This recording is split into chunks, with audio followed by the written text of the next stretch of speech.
और आईएनडीआईए की शानदार जीत पर राजधानी रांची के चौक चौराहों पर पोस्टर लगाए गए हैं, जिसमें सीएम हेमंत सोरेन को जीत पर बधाई दी गई है। पोस्टर पर लिखा गया है, सबके दिलों पर छा गया, शेरदिल सोरेन फिर आ गया।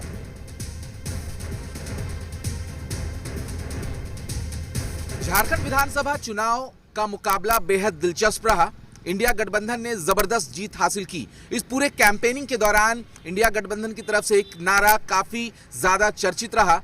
वो नारा था, एक ही नारा, हेमंत दोबारा। और इस नारे को इंडिया गठबंधन ने सीधे तौर पर चरितार्थ किया है। हम अभी हरमू चौक पर खड़े हैं। सीधे तौर पर तमाम तस्वीरें ये बता रही हैं कि किस तरीके से हेमंत सोरेन का स्वागत किया जा रहा है, उनकी जीत का जश्न मनाया जा रहा है।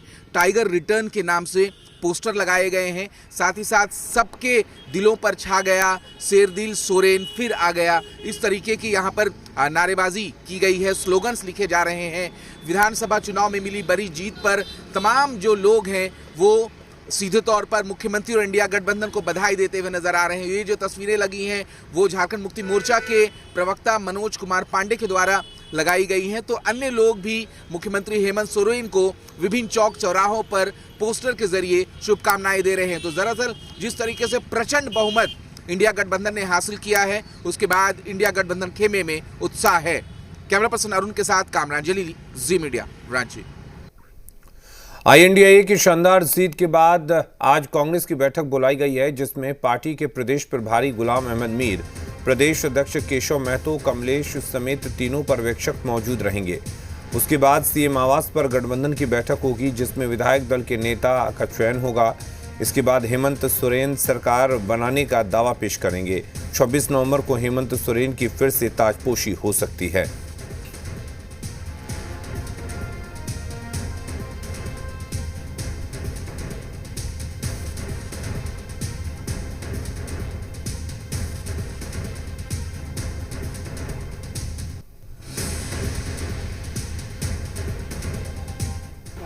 झारखंड विधानसभा में जीत के बाद अब कांग्रेस ऑफिस में गहमा गहमी बढ़ गई है, क्योंकि तमाम जो नेतृत्व है, प्रदेश नेतृत्व, वो अब यहाँ पहुँच रहे हैं। तमाम विधायकों को बुलाया गया, विधायक दल की बैठक रखी गई। हमारे साथ प्रदेश के प्रभारी गुलाम अहमद मीर जी हैं। सर, पहले तो जीत के क्या मायने हैं, कितनी बड़ी जीत देख रहे हैं इसे? नहीं, देखो, ये तो जनता की जीत है। हम तो एक प्लेयर हैं और झारखंड की जनता ने काम को सराहा, वरना जंग तो यहाँ और बड़ा बनाया गया था विरोधी की तरफ से। मगर हमारी खुद की कोशिश थी कि हम अनरूट ना हो जाए। कोशिश की गई थी रूट से बाहर, मगर सारे लीडरों का शुक्रिया, वर्कर्स का शुक्रिया, गठबंधन के साथियों का शुक्रिया। हमारा काम था, जो हमने 5 साल में अच्छा काम किया वो लोगों तक पहुँचाए, और जो आने वाले 5 साल के लिए हमारा रोड मैप है वो लोगों तक पहुँचाए। आज बैठक बुलाई गई है तमाम विधायकों के साथ, क्या एजेंडे है? ठीक है, ये तो एक प्रोसीजर है। पोस्ट इलेक्शन जो नए चुने हुए आते हैं उनको अप्रिसिएशन देना, और उनके हाउस के अंदर की क्या कंपोजिशन रहेगी उसके बारे में उनसे राय मशवरा करना। और उसके बाद सेकंड मीटिंग हमारी गठबंधन के नए चुने हुए विधायकों की है। वहाँ मेरे ख्याल से सीधे प्रोसीजर है कि पूरे गठबंधन के लोग अपना लीडर चुनेंगे, जो लीडर सरकार फॉर्मेशन का कार्य आगे बढ़ाएगा। आज विधायक दल के नेता भी चुने जाएंगे क्या? वो होता है, बात करेंगे। अगर वहीं पर होता है तो ठीक बात है, नहीं तो प्रोसीजर में ये भी होता है कि सारे विधायक अपना मतलब मत देते हैं और पार्टी हाईकमांड को ऑथोराइज करते हैं एक डिसिप्लिन के तहत में। 2 मई से जो भी प्रोसीजर हमारे विधायकों को पसंद आएगा, हम तैयार हैं। देखिए, तमाम लोग जो है अब धीरे धीरे कांग्रेस ऑफिस पहुंच रहे हैं। हमारे साथ गुलाम अहमद मीर थे, जो रामेश्वर उरांव पहुंच चुके हैं, और तमाम विधायक एक एक कर कांग्रेस ऑफिस पहुंच रहे हैं। अब से थोड़ी देर में जो है बैठक शुरू होगी। तमाम जो विधायक है वो बैठक में मौजूद रहेंगे। कहीं ना कहीं तमाम मुद्दों पर चर्चा होगी। इसके ठीक बाद इंडिया गठबंधन की बैठक होगी। साफ तौर पर जीत के जश्न के साथ ही साथ अब आगे की जो रणनीतियाँ हैं उस पर भी मंथन तमाम पार्टियों ने शुरू कर दिया है। अपने सहयोगी अरुण के साथ अनय खंडेलवाल, जी मीडिया, रांची। और हमारे साथ चंदन इस खबर पर ज़्यादा जानकारी के लिए बने हुए हैं। चंदन, क्या कुछ अपडेट है इस बैठक को लेकर, और कब तक ये माना जाए कि हेमंत सोरेन सरकार बनाने को लेकर दावा पेश कर सकते हैं? देखिए, पहले कांग्रेस के नवनियुक्त या फिर कहें नवचयनित जितने भी विधायक आए हैं चुनकर उनकी बैठक, उसके बाद 11 बजे से मुख्यमंत्री आवास में बैठक बुलाई गई है। हमारे साथ हमारे वरिष्ठ सहयोगी हैं धीरज सर, उनसे भी समझने की कोशिश करते हैं। सर, ये जो आज बैठकों का दौर है, इसमें क्या माना जाए कि कब तक ये बैठक और कब तक नए विधायक दल के नेता का चुनाव? देखिए, आज विधायक दल की बैठक है, पहले कांग्रेस में है, फिर सीएम आवास पर हर महागठबंधन के सारे विधायक दल की बैठक है। लेकिन जो एक खबर आ रही है वो मैं आपको बता दूं कि सूत्रों के हवाले से जो खबर आ रही है, पहली खबर ये है कि 26 नवंबर को मोहराबादी मैदान में सूत्रों के हवाले से खबर है ये कि शपथ ग्रहण हो सकता है। दूसरी खबर ये है कि 5 विधायकों पर एक मंत्री बनाने का फैसला किया गया है, ऐसे सूत्रों से खबर है, जिसमें मुख्यमंत्री हेमंत सोरेन के अलावा 6 मंत्री जेएमएम से बन सकते हैं, 4 मंत्री कांग्रेस से बन सकते हैं और 1 राजद के कोटे में जा सकता है। अब एक और सवाल उठता है कि कांग्रेस ने बेहतरीन प्रदर्शन किया है, अपने पुराने जो सीट थे उस सीट तो नहीं कहेंगे, लेकिन जो पुराने आंकड़े थे उसको लगभग रिटेन किया है, अच्छी जीत हुई है। तो क्या डिप्टी सीएम भी मांगा जा सकता है क्या? तो ये 3-4 खबरें हैं। एक तो शपथ ग्रहण, दूसरा कि मंत्री का फार्मूला लगभग तय हो गया है, उसी फार्मूले पर होगा, और तीसरा क्या डिप्टी सीएम होगा। तो ये एक फार्मूला लग रहा है। माले के खाते में भी इस बार मंत्री पद जाने की संभावना दिखती है। अब 2 सीट जीते हैं वो, तो 2 सीट में हो सकता है कि कुछ, लेकिन आरजेडी 4 सीट जीती है तो उसके खाते में जा सकता है। लेकिन अगर आप गठबंधन को लेकर के चलना है, सबको एक साथ रखना है, तो हो सकता है कुछ इस तरह के पद उनको भी ऑफर किया जाए। लेकिन अब देखना होगा कि क्या फार्मूला निकाल पाते हैं। चूंकि हेमंत सोरेन इतनी बड़ी जीत मिली है तो उसके बाद किस तरह से ये फार्मूला निकलता है। लेकिन कांग्रेस भी कहीं ना कहीं डिप्टी सीएम के लिए दबाव बना सकती है। संभावना दिखती है कि आज ही इंडिया गठबंधन की बैठक के बाद राजभवन जाकर दावा भी पेश कर दिया जाए। हो सकता है कि आज दावा पेश कर दिया जाए कि, लेकिन अब जब बैठक होगी उसके बाद क्या निर्णय होता है ये देखना होगा। लेकिन हो सकता है कि आज शाम तक हो सकता है कि जाया जा सके। बिल्कुल चंदन, तो इस बार मंत्रिमंडल में ये माना जाए कि जो पार्टी हैं उनकी भागीदारी बढ़ जाएगी। लेकिन सवाल ये भी है कि एक विधायक पर पिछली बार आरजेडी को 1 मंत्री मिला था, लेकिन इस बार विधायकों की संख्या ज्यादा है। तो क्या आरजेडी की भी सहभागिता बढ़ेगी मंत्रालय में?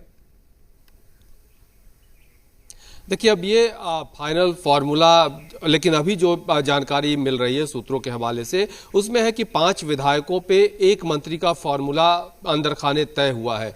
तो ऐसे में बहुत संभव है किसी फार्मूले को फिलहाल सामने रखकर और मंत्रिमंडल आकार ले। लेकिन अब देखना ये दिलचस्प होगा कि क्या राजद ने, जैसे विधायकों की संख्या बढ़ी है तो राजद के कोटे में क्या ज़्यादा मंत्री पद जाएगा। लेकिन इसकी बहुत संभावना नहीं दिखती है, क्योंकि जो फार्मूला है उसी फार्मूले के तहत ये कोशिश होगी। क्योंकि पिछली बार भी यही फार्मूला था, लेकिन राजद के एक ही विधायक चूंकि जीत कर आए थे तो राजद गठबंधन का हिस्सा था, इसलिए राजद के 1 विधायकों पे भी 1 मंत्री पद मिला था। लेकिन इस बार वो वैसी संभावना नहीं है कि ज्यादा मंत्री पद राजद को मिल जाए, क्योंकि जो फार्मूला है उसी फार्मूले के तहत मंत्री पद का गठन होगा, मंत्रिमंडल आकार लेगा। बिल्कुल। इस बार चंदन, चर्चा कल्पना सोरेन के भी भागीदारी को लेकर, उनकी भूमिका को लेकर भी हो रही है। तो क्या उस बारे में भी कोई चर्चा है वहां पर राजनीतिक गलियारों में? देखिए, ये अब देखना होगा, लेकिन बहुत ऐसी संभावना है कि कल्पना सोरेन जिस मजबूती के साथ पूरे संगठन को अपनी मजबूती देती रही हैं, या जिस भूमिका में थी, अब क्या मंत्रिमंडल में मंत्री पद वाली भूमिका में आती हैं, ये देखना होगा। लेकिन बहुत ऐसी संभावना दिखती नहीं है कि मंत्रिमंडल में जगह कल्पना सोरेन खुद लें या हेमंत सोरेन जी दें। लेकिन ये चूंकि राजनीति है और राजनीति में अंतिम क्षण तक कई पहलुओं पर निर्णय होता है, चर्चा होती है, तो अभी अब देखना होगा कि क्या कल्पना सोरेन को भी भागीदारी दी जाती है, कल्पना सोरेन को भी जिम्मेदारी सरकार में भी दी जाती है, या फिर कल्पना सोरेन बतौर विधायक ही संगठन को और सरकार को मजबूती देती हुई नजर आती हैं। बिल्कुल चंदन, कई ऐसे बड़े चेहरे हैं जो इस बार चुनाव नहीं जीत पाए हैं। मिथिलेश ठाकुर का नाम है, बन्ना गुप्ता का नाम है, उसके अलावा अंबा प्रसाद का नाम है। तो क्या ये माना जाए कि चाहे वो कांग्रेस हो या फिर जेएमएम हो, कुछ नए चेहरों को लाया जा सकता है सामने इस बार? बिल्कुल, बहुत संभावना ऐसी है कि जो जीत कर आए हैं उनमें से कुछ नए चेहरे भी दिख सकते हैं मंत्रिमंडल में और उन्हें, लेकिन कांग्रेस में एक तरह से अगर हम बात करें कांग्रेस कोटे की, तो कांग्रेस में ये एक तरह से अंदर खाने रहता है कि जो पहली बार जीत कर आते हैं वो उन्हें तो मंत्री पद नहीं मिलता है, ऐसी एक अंदर खाने रहती है कांग्रेस के अंदर की धारणा। लेकिन हाँ, नए चेहरे तो जरूर हो ही सकते हैं और नए चेहरों को जरूर मौका मिल सकता है कांग्रेस कोटे से, जेएमएम कोटे से भी, राजद कोटे से भी। चलिए, जिस तरह से अगर बात करें हम, इस बार दीपिका पांडे सिंह भी जीत गई हैं, उसके अलावा प्रदीप यादव भी जीत कर सामने आए हैं, तो जो गोड्डा का एरिया है, क्या इसमें किसी तरह का बदलाव होगा? क्या इस बार दीपिका पांडे की जगह इस बात को लेकर भी चर्चा है कि प्रदीप यादव को जिम्मेदारी कांग्रेस में दी जा सकती है मंत्री के तौर पर? देखिए, अब ये फाइनल तौर पे अभी अंदर खाने चुकी एक बैठक होनी है, उसके बाद तस्वीर और साफ होगी। दीपिका पांडे को मंत्री बनाए जाने से एक जो परिस्थितियां होगी, क्या वहीं प्रदीप यादव को इस बार मौका मिल सकता है? क्या ये भी एक चर्चा बहुत अंदर खाने तेजी से हो रही है। मुस्लिम कोटे से सिर्फ इरफान अंसारी कांग्रेस में जीत कर आए हैं, रामेश्वर उरांव मंत्री हैं और एक बार फिर वो जीत कर आए हैं। तो कई ऐसी परिस्थितियां हैं, कई ऐसे चेहरे हैं, लेकिन अंदर खाने इस बात की चर्चा बहुत ज़्यादा है कि संथाल के इलाके में खास करके गोड्डा जो जिला है, गोड्डा जिले से ही दीपिका पांडे और प्रदीप यादव दोनों कांग्रेस कोटे से चुनाव जीत कर आए हैं। दीपिका पांडे पहले मंत्री रह चुकी हैं, बहुत कम समय के लिए उन्हें मौका मिला था। तो क्या दीपिका पांडे को ही मौका मिलता है या प्रदीप यादव को मौका मिलता है, ये भी देखना होगा। बिल्कुल चंदन, एक और जानकारी आपसे चाहेंगे। जिस तरीके से अगर बात कांग्रेस विधायक दल के नेता की हो, तो क्या लगता है वो कौन कौन से नाम है जो कांग्रेस विधायक दल के नेता के तौर पर अभी तक सामने आए हैं? हालांकि ये कांग्रेस की बैठक में तय होगा, लेकिन अगर नामों पर चर्चा करें तो वो कौन कौन से नाम है?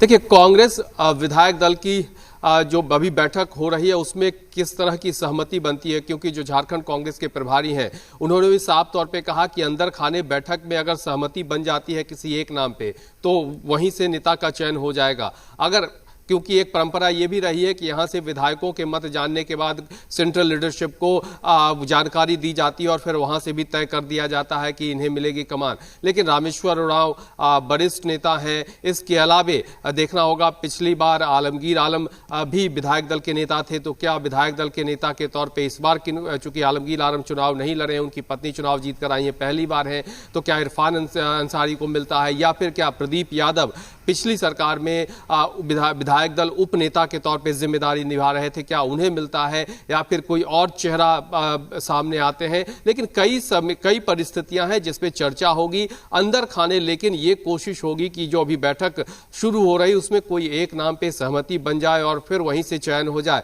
अगर वहां सहमति नहीं बनती है तो फिर विधायकों का मत जाना जाएगा और फिर केंद्रीय नेतृत्व को अवगत कराया जाएगा कांग्रेस पार्टी की तरफ से और फिर वहां से जो तय होगा वही विधायक दल के नेता होंगे। चलिए, बहुत शुक्रिया चंदन आपका तमाम जानकारी देने के लिए, तमाम बातचीत करने के लिए। तो अभी काफ़ी कुछ तय होना बाकी है झारखंड की सियासत में, लेकिन देखने वाली बात ये होगी कि जिस तरह से बैठकों का दौर शुरू हुआ है उन बैठकों में क्या कुछ निकल कर सामने आता है। खबरें लगातार जारी है, रुक रहे एक छोटे से ब्रेक के लिए।